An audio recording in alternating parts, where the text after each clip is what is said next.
ప్రేక్షకులకి ఆ లలితాంబిక అమ్మవారి యొక్క అనుగ్రహం పరిపూర్ణంగా కలగాలని మనస్ఫూర్తిగా కోరుకుంటూ మనం ఈ క్రోధినామ సంవత్సరంలో ద్వాదశ రాసుల వారికి వీలైతే ద్వాదశ లగ్నాల నుంచి చూసుకోండి, లగ్నం తెలియని వారు రాసి చూసుకోవచ్చు. ఆదాయ వ్యయాలు ఎలా ఉన్నాయి, అదేవిధంగా రాజ్యపూజ్యము అవమానం ఎలా ఉంది, ఒకవేళ ఆదాయం తక్కువగా ఉంటే దాన్ని పెంచుకోవడం ఎలాగా, దానికి గ్రహస్థితి ఎంతవరకు మీకు సహకరిస్తుంది, మీరు చేసుకోవాల్సిన మంత్రం కానీ గోసేవ కానీ లేనట్లయితే దానం కానీ ఏమి చేసుకుంటే మీకు అభివృద్ధి ఉంటుంది అనేటువంటి విషయాలు మనం చెప్పుకుందాం. అయితే ఇక్కడ ఏంటంటే ఎప్పుడు కూడా ఈ సంవత్సర ఫలితాలు చెప్పేటప్పుడు ఆదాయ వ్యయాలతో పాటు గోచారంలో ఉండే మేజర్ ప్లానెట్స్ అంటారు.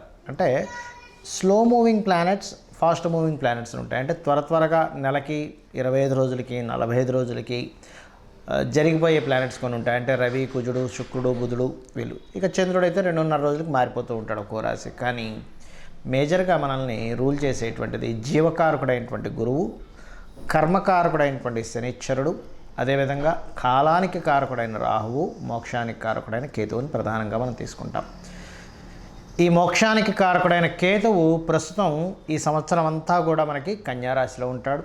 కాలానికి కారకుడైనటువంటి రాహు మీనరాశిలోని, మరియు జీవకారకుడైన గురువు మాత్రం మే 2వ తేదీ వరకు మేషంలో ఉంటూ దాని తర్వాత వృషభంలోకి మారుతున్నాడు. ఇక శని భగవానుడు అయితే మారట్లేదు, కానీ మనకి జూన్ జూలై మాసాల నుంచి ఒక 4.5 నెలలు మాత్రం కొద్దిగా వక్రిస్తాడు. కుంభంలో ఉన్న శని వక్రిస్తాడు. అదేవిధంగా సెప్టెంబర్ అక్టోబర్, అంటే ఆల్మోస్ట్ సెప్టెంబర్ ఎండింగ్ అక్టోబర్ ఆ టైం నుంచి ఒక 4.5 నెలల పాటు గురువు కూడా వక్రిస్తాడు. సో మనం ఈ గ్రహాల యొక్క స్థితిని మరియు ఈ వక్రగతిని, ఈ మేజర్ ప్లానెట్స్ యొక్క స్థితిని, అదేవిధంగా వీటితో పాటు మనకి ఈ క్రోధినామ సంవత్సరంలో పర్టికులర్గా ఈ సంవత్సరం రాజు కుజుడైనందుకు, మరియు అదేవిధంగా కుజుడు సంచారం మనకి శనిని రాహుని కలుపుకొని వెళ్తున్నందుకు కూడా ఏం జరుగుతాయనేటువంటి విషయాలు కూడా నేను మీకు ఎండింగ్లో చెప్తాను.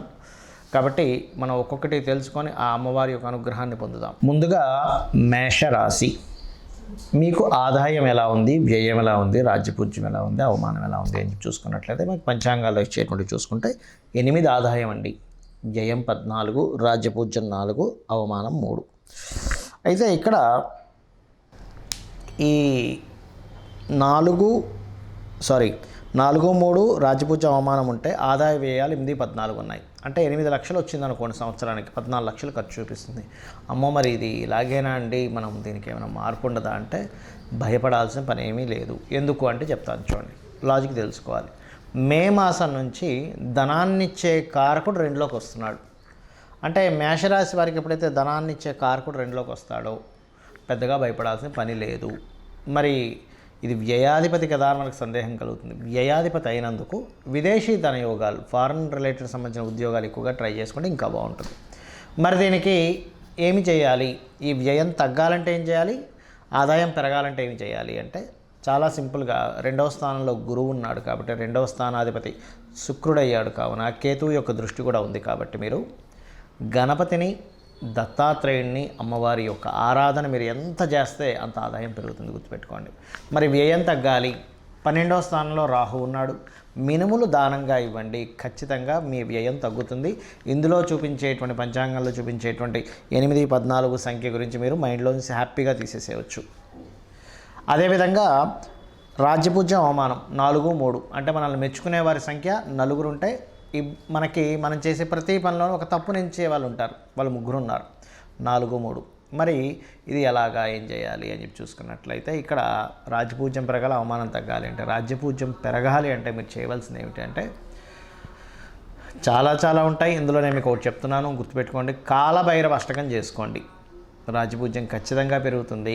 మరియు అదేవిధంగా అవమానం తగ్గాలి అంటే స్కందుడిని ఉపాసించండి, ఓం స్కందాయ నమః, లేదా సూర్యభగవానుని చూస్తూ ఓం మిత్రాయ నమః అనే నామస్మరణ అద్భుతంగా పనిచేస్తుంది. ఇక మిగతా అంశాలు చూసుకుంటే ఈ సంవత్సరం మీకు ఈ కుజుడు సంవత్సరం మొదట్లో మనకి కర్కాటకం కుంభంలో ప్రారంభమవుతుంది, శనితో కలిసి ప్రయాణం జరుగుతుంది. కాబట్టి మొదటి 2-3 నెలలు కొంచెం ఘర్షణ వాతావరణంగా ఉంటుంది. నో నీడ్ టు వరీ, ఎందుకంటే గురువు రాశిలో ఉన్నాడు కాబట్టి భయపడాల్సిన పని లేదు.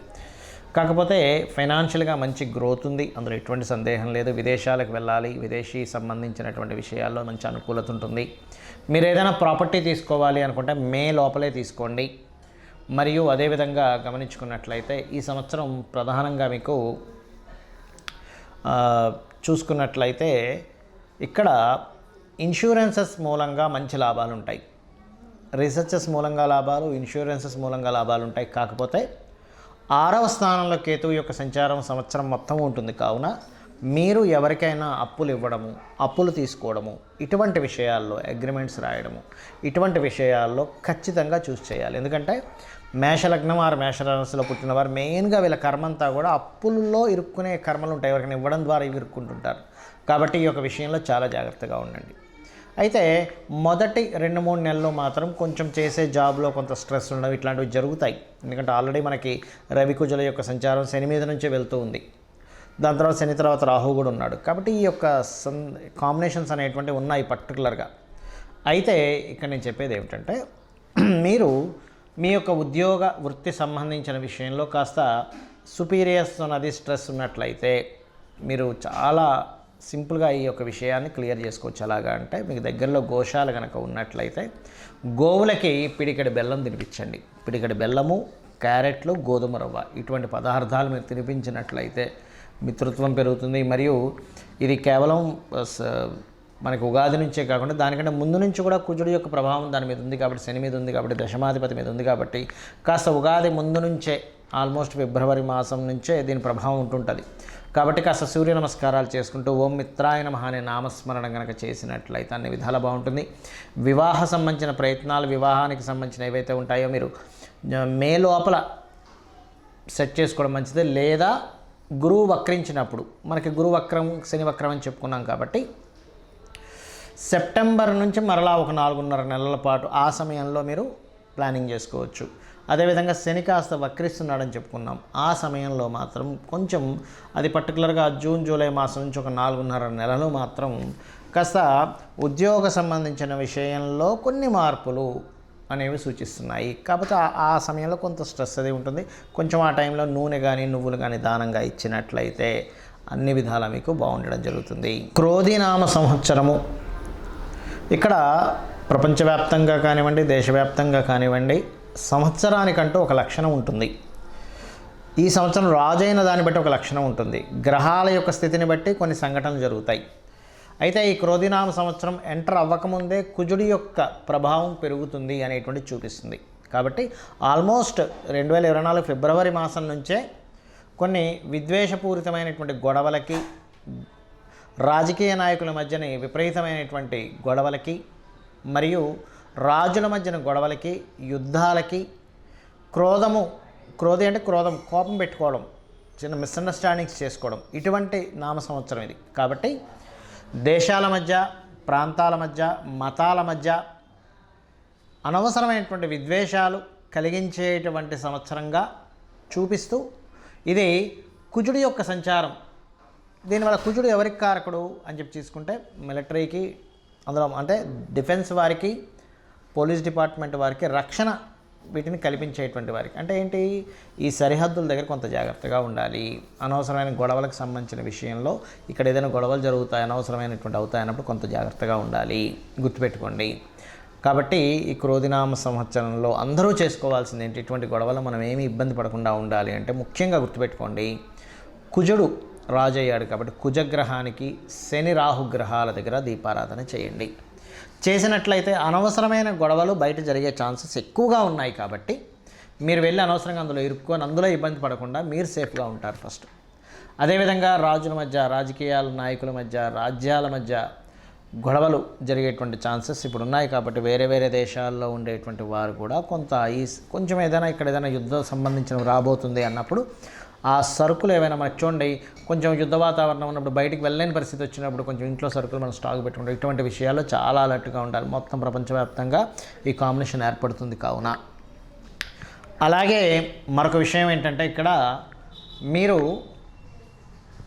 మీకు చాలామందికి జాతకం తెలియదు, డేట్ ఆఫ్ బర్త్ తెలియదండి, రాశి తెలియదు, ఏమీ తెలియదు. కానీ క్రోధినామ సంవత్సరం నాకు బాగుండాలంటే ఏం చేయాలి అంటే ఒకటే గుర్తుపెట్టుకోండి, చండీ పారాయణం శ్రవణం చేయండి. మీరు తర్పణమో హోమమో చేయలేకపోయినా కనీసం శ్రవణం చేయండి. ఎటువంటి ఇబ్బంది రాకుండా అమ్మవారు చూసుకుంటుంది ఈ సంవత్సరం.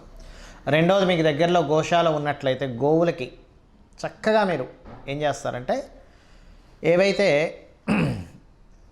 ఈ మన బెల్లము, నువ్వులు తినిపించకూడదండి, బెల్లము, గోంగూర మరియు క్యారెట్స్, బీట్రూట్స్ లాంటివి, అదేవిధంగా గోధుమ రవ్వ ఇటువంటివి తినిపించండి. మీ గ్రహస్థితి ఎలాగున్నా సరే క్లియర్ అవుతుంది. దీంతోపాటు కుజ, శని, రాహు, కేతు గ్రహం దగ్గర కూడా దీపారాధన చేయండి. ఎందుకంటే జాతకం తెలియదు, ఏమీ తెలియదు, కానీ 6th హౌస్లో కేతు సంచరిస్తున్నాడు బుధరాశుల్లో. అందుకని ఏమిటి, ఈ అప్పుల విషయంలో మీరు ఇబ్బంది పడకుండా ఉండడానికి కేతు యొక్క అనుగ్రహం, గణపతి యొక్క అనుగ్రహం కలుగుతుంది. కాబట్టి గణపతి ఆలయాలకు వెళ్ళడం, అమ్మవారి ఆలయాలకు వెళ్ళడం, అందులో ముఖ్యంగా దుర్గాదేవి ఆలయాలకు వెళ్ళడం. దీంతోపాటు మీనరాశిలో రాహు యొక్క సంచారం అనేటువంటిది బాగా గుర్తుపెట్టుకోండి. దేవత సంబంధించినటువంటి పూజ పునస్కారాలు మాత్రమే కాకుండా పితృదేవతలకు ప్రధానంగా చేసుకోండి. మీరు ఎంత పితృదేవతలకు చేసుకుంటారా అంత చక్కటి ఫలితాలు మీకు వస్తాయి. మీరు ఆయురారోగ్యాలతోని, సుఖ సంతోషాలతోని, ధనపరంగా ఎటువంటి ఇబ్బంది లేకుండా ఉండగలుగుతారు, గుర్తుపెట్టుకోండి. అయితే ఇక్కడ ఎవరైనా సరే గుర్తుపెట్టుకోండి, బాగా అప్పులతో ఇబ్బంది పడుతున్నారు, ఈ సంవత్సరం ఇంకా ఎక్కువ ఇబ్బంది పడుతున్నారు అనుకునేటువంటి వారికి గణపతి ఆరాధన చేస్తూ మీరు ఓం అపర్ణాయై నమః అనే మంత్రం చేయండి. ఈ సంవత్సరం ఉన్న గ్రహస్థితి బట్టి చెప్తున్నాను. ఎవరికైనా బాగా ధనపరంగా ప్రెషర్ ఎక్కువగా ఉందండి, ఒక పక్క కట్టాలి కానీ ఆ ప్రెషర్స్ నేను తట్టుకోలేకపోతున్నాను, ఫైనాన్స్ ఇంకా పెరగాలి అనుకుంటే ఓం నవవిద్రుమ బింబశ్రీ న్యక్కారి రదనచ్చద అనే నామస్మరణ చేయండి. ఖచ్చితంగా మీకు ఫైనాన్షియల్ గ్రోత్ అనేటువంటి పెరుగుతుంది, గొడవలు తగ్గుతాయి. మరియు దీంతోపాటు మీరు ఒకటే గుర్తుపెట్టుకోండి, మనం ఇప్పటివరకు చెప్పుకున్నటువంటి ఆదాయ వ్యయాలు ఏవైతే ఉన్నాయో, రాజపూజ అవమానం ఏదైతే ఉందో, ఇది పంచాంగంలో జనరల్గా అందరికీ తీసుకునేటువంటిది. కానీ ఇలా కాకుండా మీ యొక్క పర్సనల్ చార్ట్, అంటే మీరు ఎప్పుడు పుట్టారు, ఏ సమయము, ఏ నెల, ఏ తారీఖుని, ఏ సంవత్సరంలో, ఏ ప్రాంతంలో పుట్టారనే దాన్ని తీసుకొని మీ జాతక చక్రం వేసుకొని మీ లగ్నం ఏమిటి, మీరు పుట్టినప్పుడున్న లగ్నం ఏమిటి, మీ నక్షత్రం ఏమిటి, మీ రాశి ఏమిటి, మీకు ఏ మహాదశ నడుస్తుంది, మీరు ఏ ప్రయత్నం చేస్తే మీరు చక్కగా యోగిస్తుంది, మీకు ఏ మార్గంలో మీకు ధనయోగాలు ఉన్నాయి, ఎవరి ద్వారా మీకు సహకారం ఉంది, ఏ దిశను మీరు నివసిస్తే బాగుంటుంది, అంటే తూర్పు, ఈస్ట్, వెస్ట్, నార్త్, సౌత్లో అన్నీ మంచివే, కానీ మీకేది పనికి వస్తుంది, మీ సంతాన అభివృద్ధి ఏమిటి, మీ ఉద్యోగ, వ్యాపార, ఇన్వెస్ట్మెంట్స్ రిలేటెడ్, విదేశాలకు వెళ్ళేటువంటివన్నీ కూడా మీ జన్మజాతకంలో ఉంటాయి, గుర్తుపెట్టుకోండి. ఏ సమయంలో వివాహం చేసుకుంటే మంచిది, ఏ సమయంలో చేసుకోకూడదు, ఇలాంటివి చాలా విషయాలు ఉంటాయి. మరైతే మీకు సందేహం కలగొచ్చేమండి, మరి ఈ క్రోధినామ సంవత్సరం అని ప్రతిసారి పంచాంగం ఎందుకు చదువుతామని. ఇదంతా బయట ఉండేటువంటి వాతావరణ విశేషాలు, పంట పొలాలకు సంబంధించిన విశేషాలు, బయట ఉండే గోచార విశేషాలు.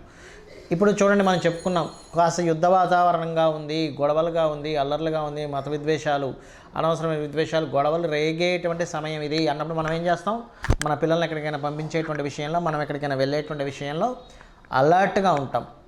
ఈ అలర్ట్నెస్ని చెప్పడానికి ఈ గోచార ఫలితాలు చెప్పుకుంటుంటాం. అంతేగాని మన జన్మజాతకం పనిచేయదని కాదు, మన జన్మజాతకమే ప్రధానంగా పనిచేస్తుంది.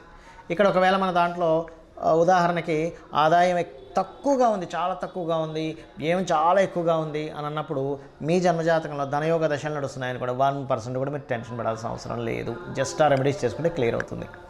సో ఈ రకంగా మీరు ఈ యొక్క ఫలితాలను చూసుకుంటూ నిత్యము అమ్మవారి యొక్క ఆరాధన చేసుకొని మీరు సుఖ సంతోషాలతో వర్ధిల్లాలని మనస్ఫూర్తిగా కోరుకుంటూ శ్రీమాత్రే నమః.